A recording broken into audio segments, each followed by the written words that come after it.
Here, let me give him a little peek. What's gonna be inside?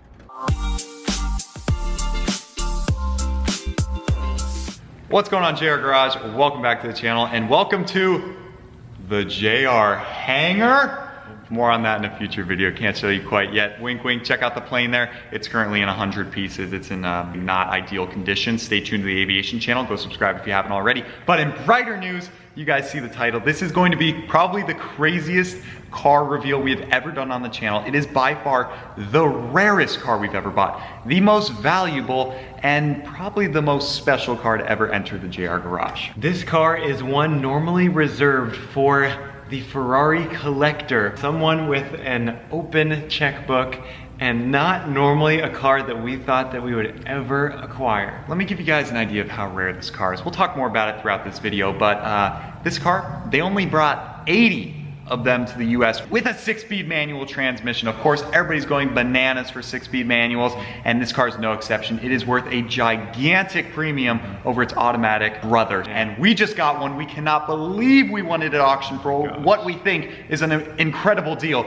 but we don't know yet because we haven't laid eyes on it. Christian is literally leaving in 30 minutes to go pick it up from Los Angeles, and then we're gonna see it for the first time. This is one that we definitely want to lay eyes on ourselves, pick it up from the Copart lot ourselves, and transport it with the utmost care. I guess we will find out for sure when we get there. I can't wait, but oh boy, this is gonna tell us a lot. One thing's for sure though, it's absolutely not a brand new car, and it's certainly not one in showroom ready condition.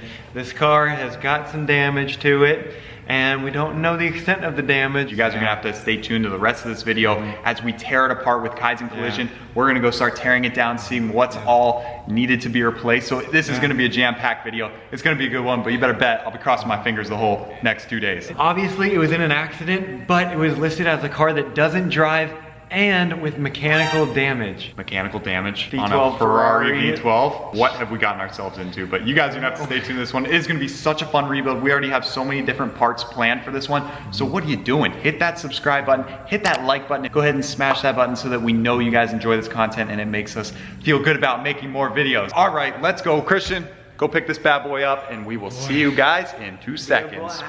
Day 2. All right, ladies and gentlemen, it is an exciting morning. We are here at Kaizen Collision and we are moments away from seeing the Ferrari for the first time. Christian will be here. He texted me. He's here in like 5 minutes, so he's gonna pull around that corner there with the truck and we are gonna lay eyes on the car, assess the damage, see what we need to do to fix it, you know, go over the game plan with Kaizen here and see what we need to do. So let's go unite with him. Just like that, Christian, you made it.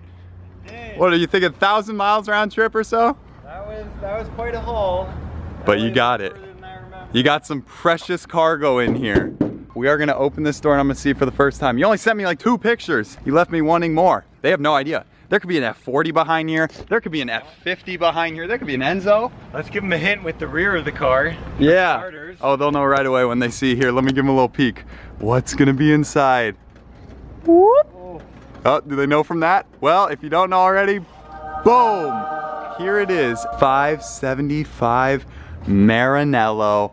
And of course, the thing that makes this car so rare, oh, we can see it from here just a little bit, is that gated 6-speed manual transmission. It is one of very, very few with this transmission. If you look for sale in the entire world right now for gated manual 575 Maranellos, you will find what, Christian? It's 3, right? There's 2 in the US and there's 1 in somewhere in Europe. One of them's 269 grand, one of them's like 319 grand, and one of them's like $350,000. The entire 575 production, sure, they made a couple thousand, but if you're counting just the manuals at like, some say 246, some say like 193, and that's extremely rare. If you think about it, you know, Ferrari F40s, I think they made like 13 or 1400 of them, and like 240 I think came to the US. I am so excited to get this car out. Oh my goodness, the rear end looks pretty good. I wonder if this is stock exhaust. It's awfully shiny. Looks really good. Oh man. Okay, so we got a lot of straps to undo and then we're gonna push it out and push it over to Kaizen's area. We may be able to wash it real quick before we get really taking it apart, assessing the damage and seeing what's up. The 6-speed manual absolutely makes this car. The 575 was the successor to the Ferrari 550, so a lot of similarities but a lot of differences. I mean, you're talking bigger engine, more power, bigger brakes, different suspension, all sorts of different interior bits. You know, a lot has changed between the two models, and the 575 is definitely a better car, but most would say they went a little downhill because the 575 most of the time came with the F1 single clutch transmission, which is not the best. So the fact that this has an ultra rare 6-speed is what makes it so incredible. We've got some extra parts up there, so we'll explain in a little bit. But as you guys know, we like a little bit of a project, and this car had a little bit of a boo-boo.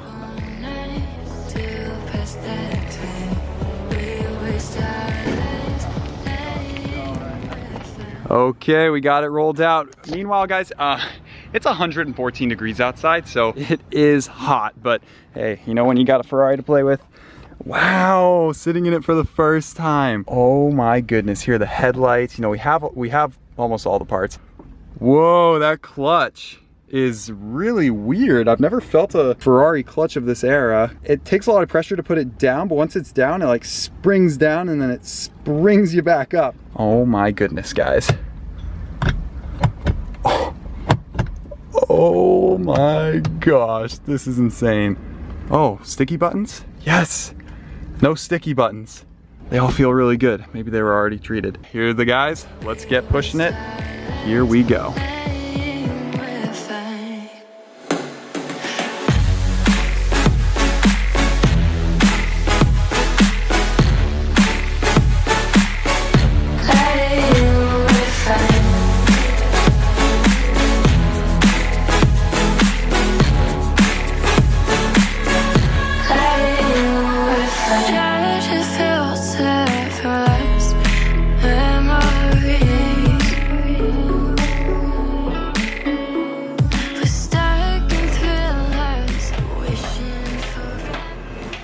Okay guys, so we got the car all cleaned up. It looks really, really good. And now of course we're putting it up on the lift to see if there's any undercarriage damage. Fingers crossed there's no engine or frame damage. It doesn't look like it. It looks like we made Dodge a pretty big bullet here. It's looking great so far. So it's almost up and let's see what damage we got.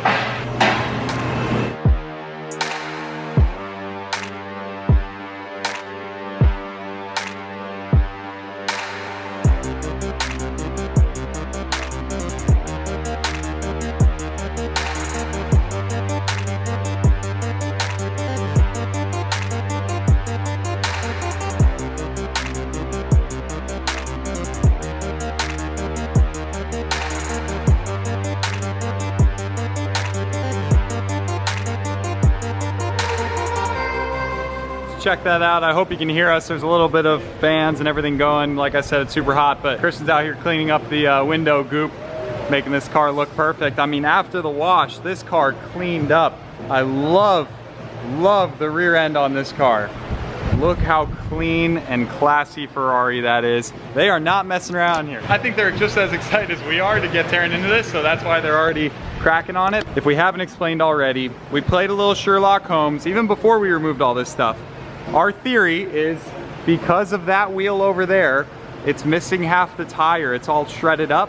Most likely the guy was driving and his tire blew out, sending him, you know, out of control off the road, and then hence you can see all the mud and dirt. So luckily it doesn't seem like he hit a car, hit a tree, or really went flying that bad, because we got the car up in the air and otherwise things look pretty good, like the engine cradle and a lot of other really important frame components underneath the car are looking pretty good. So really it seems like he just kind of went into a berm because the front end took most of the impact. Obviously he messed up the radiator, you know, the AC condenser, the oil cooler. So I mean, but that's all stuff that we could just buy the parts and replace. So I think we'll be in business. Now of course, because he did chip the oil cooler, it had a small hole in it.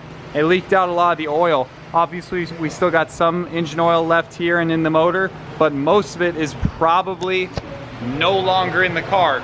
So we don't want to try to start it, because what if all the oil's out of the car? You know, we're not trying to blow up this engine. And fingers crossed, after the accident, hopefully he didn't go to start it.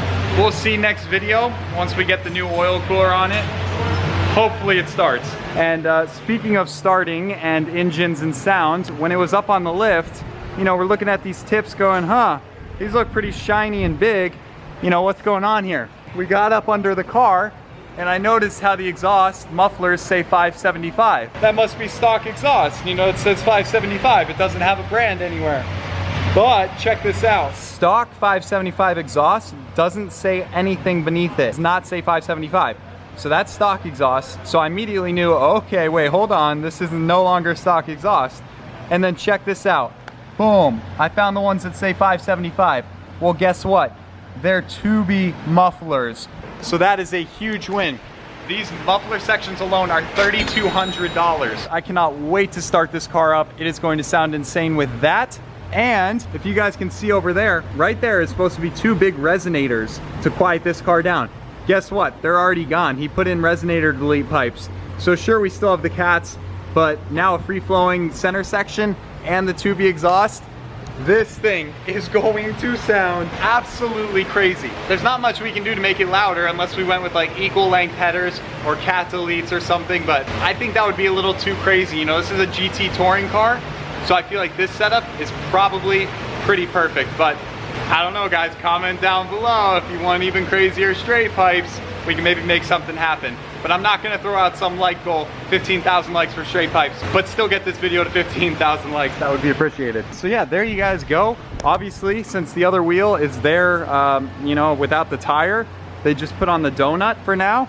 Probably the only time a spare tire's been on this car. It's not the end of the world. Obviously, these beautiful wheels. These are the upgraded wheels, really expensive option. 2-piece wheels. These suckers alone sell for like nearly 10 grand for the set. So that's a huge plus to have these. And that one is refinishable. It just got a few little nicks on it. So we'll fix that, no problem. First startup with the manual, 575 in 3, 2, 1.